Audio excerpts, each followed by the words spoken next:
क्या आपको नहीं जानना चाहिए कि आपका बच्चा पढ़ने में डिफिकल्टीज क्यों फेस कर रहा है? क्या आप ये नहीं सोचते कि आपका बच्चा जब प्रॉब्लम कर रहा है तो उसको इंप्रूव कैसे किया जा सकता है? क्या आप नहीं जानना चाहोगे जो बच्चा लर्निंग प्रॉब्लम में फेस कर रहा है तो उसको एक वर्ड दिया जाता है, उसको क्या कहते हैं, उसके लिए थेरेपीज क्या यूज की जा सकती है, पढ़ाई कैसे की जा सकती है, कैसे हम उसके लिए एनवायरमेंट बच्चे के लिए जनरेट कर सकते हैं जिससे कि बच्चे में इंप्रूवमेंट हो सके। आइए बात करते हैं इसी बारे में। Welcome welcome welcome welcome to all my YouTube channel special Gyan. आइए ज्ञानों की बात कुछ हम स्पेशल तरीके से अपने स्पेशल ज्ञान चैनल पर करते हैं। मेरा नाम शिवम कुमार है, आप सबका स्वागत है। आई होप आप सब बहुत ठीक होंगे। तो आज का हमारा टॉपिक रहने वाला है कि पढ़ाई से प्रॉब्लम्स क्या होती है। क्या ये अफवाह फैली हुई है कि बच्चा नहीं पढ़ पाता है? क्या ऐसी भी कुछ प्रॉब्लम्स हो सकती है? क्यों हमारा बच्चा मतलब आज के टाइम पे इतनी ज्यादा क्यों? पहले भी तो ऐसा होता था कि हमारे जमाने में, हमारे पापा के जमाने में लगभग, कि बच्चा नहीं पढ़ता तो उसके डंडे से मार मार के सही कर दिया जाता था कि वो पढ़ेगा पढ़ेगा पढ़ेगा। उस टाइम तो वो प्रॉब्लम्स नहीं थी। क्या आज ये प्रॉब्लम जनरेट हुई है? क्या ये जमाना जो चल रहा है ये जनरेट कर रहा है? जी नहीं, ये सब प्रॉब्लम जो है पहले भी फेस होती थी, पर इतना था कि वो आइडेंटिफाई करने वाले नहीं होते थे। अब जो है आइडेंटिफाई करने के लिए स्पेशल एजुकेटर, थेरेपिस्ट अवेलेबल है। अब देखिए बात करते हैं ये चीजें प्रॉब्लम्स होती क्या है। लर्निंग से रिलेटेड जो प्रॉब्लम्स होती है इसको SLD, स्पेसिफिक लर्निंग डिसेबिलिटी कहते हैं। शॉर्टकट में हम लर्निंग डिसेबिलिटीज भी कहते हैं। मतलब कि हमें पढ़ने लिखने और समझने में दिक्कत होती है तो उसको लर्निंग डिसेबिलिटीज कहते हैं। बात करते हैं कि लर्निंग डिसेबिलिटी जो होती है ये बचपन से होती है क्या मतलब कि नर्सरी क्लास का बच्चा या पैदाइश में जो बच्चा है जो मतलब अभी स्क्रॉलिंग वगैरह करना ही सीख रहा है उसको भी SLD हो सकता है? नहीं। तो बात करते हैं SLD फिर कब से होता है। SLD जो है हम फाइंड करते हैं सेकंड क्लास से ऊपर तक के में।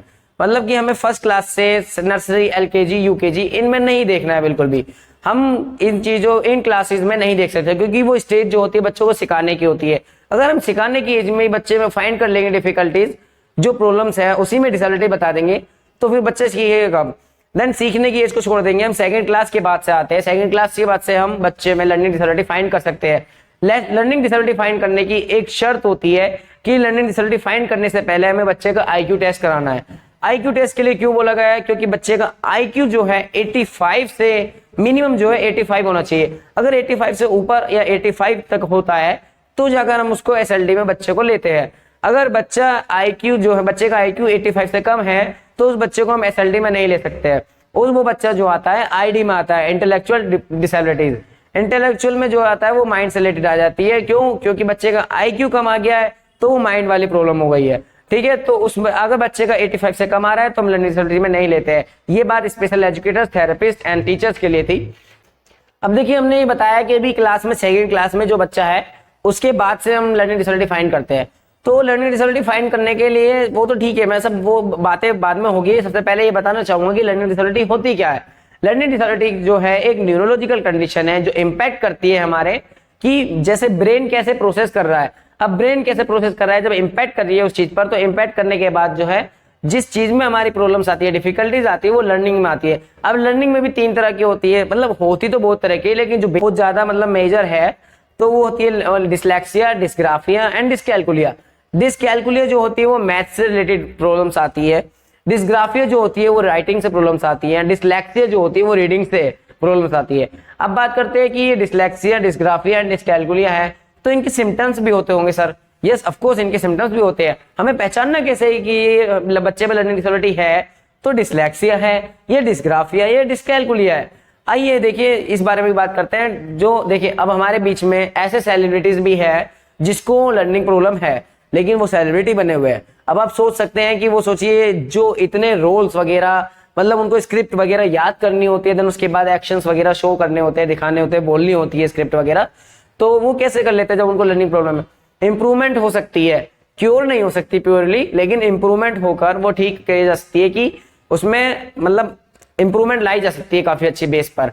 ठीक है ना, काफी अच्छे तरीके से। अब बात करते हैं ये कैसे हो सकता है। पहले तो ये बात करेंगे सिम्टम्स क्या होते हैं लर्निंग डिसेबिलिटी के। लर्निंग डिसेबिलिटी जो सिम्टम्स होते हैं वो कुछ सिम्टम्स मैं बोर्ड पे लिखना चाहूंगा, आप देखते रहिएगा। जैसे कि पहला सिम्टम्स मान लेते हैं हम कि बच्चे में जो है लर्निंग प्रॉब्लम हो रही है, तो सबसे पहले हम मतलब डिसकैलकुलिया में देखेंगे। कैलकुलिया वर्ड से ही मतलब हमें पता लग रहा है वो कैलकुलेशन से रिलेटेड है। ठीक है ना, कैलकुलेशन से रिलेटेड है। जो मैथ्स रिलेटेड प्रॉब्लम्स आ जाती है, मैथ्स में क्या आती है? कैलकुलेशन आती है। अब मैथ्स रिलेटेड प्रॉब्लम्स यानी कि बोल सकते हैं हम कि बच्चे को ये जो छोटे छोटे सिंबल्स होते हैं, माइनस, प्लस, डिवाइड, ये जो प्रॉब्लम्स होती है minus plus divide and multiply, छोटे से सिंबल्स जो है ये बेसिक सिंबल्स बच्चे में समझने में प्रॉब्लम्स आ सकती है। बच्चा ये नहीं समझ पा रहा है कि माइनस और ये डिवाइड डिफरेंस क्या है, इन दोनों में प्लस एंड माइनस डिफरेंस क्या है, बच्चे को इन चीजों में नहीं पहचान हो रही है। और देन दूसरी बात ये सकते हैं मैथ में कैलकुलेशन में, यानी कि बच्चा क्या है 9 + 6 नहीं समझ पा रहा है, उसको लग रहा है 6 ये है, उसको 9 ये लग रहा है। एंड देन और भी बहुत सारी प्रॉब्लम्स हो सकती है जो मैथ्स में रिलेटेड आ सकती है, तो उसको डिसकैलकुले में ले जाता है। अब बात करते हैं हम डिस्ग्राफिया की। डिस्ग्राफिया, ग्राफ का मतलब समझिए आपकी, डिस्ग्राफिया जो होता है ना वो हमारा राइटिंग से प्रॉब्लम्स होता है, ठीक है ना।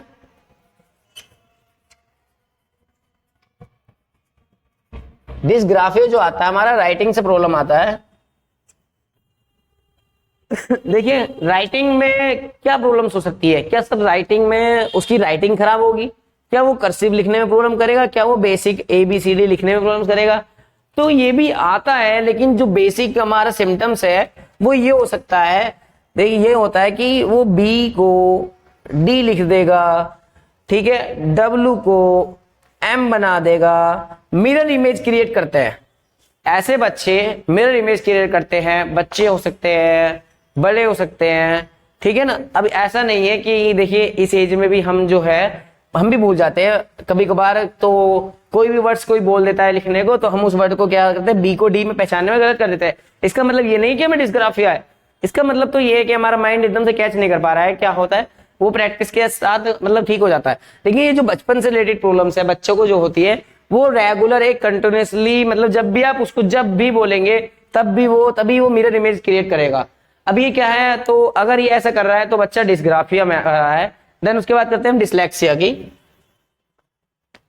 डिसलेक्सिया में कैसे आ सकता है, देखिए डिसलेक्सिया तो मैं ऐसे बता दूंगा आपको। डिसलेक्सिया जो है रीडिंग से प्रॉब्लम है। अगर बच्चा कुछ वर्ड्स मतलब कि कोई पैराग्राफ पढ़ रहा है तो पैराग्राफ पढ़ते पढ़ते क्या करेगा, आपके वर्ड्स जो है वो स्किप कर देगा, पैराग्राफ स्किप कर देगा, लाइंस स्किप कर देगा, ठीक है ना। इतने बेसिक बेसिक चीजें कर सकता है कि मतलब उसको पता नहीं है कि मैं कब इस चैप्टर से इस पैराग्राफ से इस पैराग्राफ पर आ गया, नहीं पता लगेगा उस बच्चे को। उसको सब कुछ सफा, उसको उसके लिए एक रियल नॉर्मल चीज चल रही है जो हमारे लिए एक नॉर्मल है, उसके लिए वो भी एक नॉर्मल है, ठीक है ना। उसको नहीं पता है कि वो चीजें कब स्किप कर दी है, उसने ओमिट कर दिया है, वर्ड्स को खा गया, ठीक है ना। ये सब चीजें नहीं पता। आपको क्या बता दिया है कि लर्निंग डिसबिलिटी क्या होती है, अब उसके सिम्टम्स बता दिए। देन उसके बाद मैं बताने वाला हूँ कि इसको ठीक कैसे किया जा सकता है। अब वो लर्निंग डिसबिलिटी को ठीक करने के कुछ मतलब हमारे टारगेट होने चाहिए। जैसे मोस्ट इंपॉर्टेंट थेरेपी है और उस थेरेपी को पेरेंट्स सिर्फ आप ही कर सकते हैं, फैमिली थेरेपी। फैमिली थेरेपी कैसे कि मतलब कि आप देखिए ज्यादातर बच्चे के साथ रहता कौन है, फैमिली में मदर रहती है तो मदर ये इंप्रूव कर सकती है, फादर रहते हैं।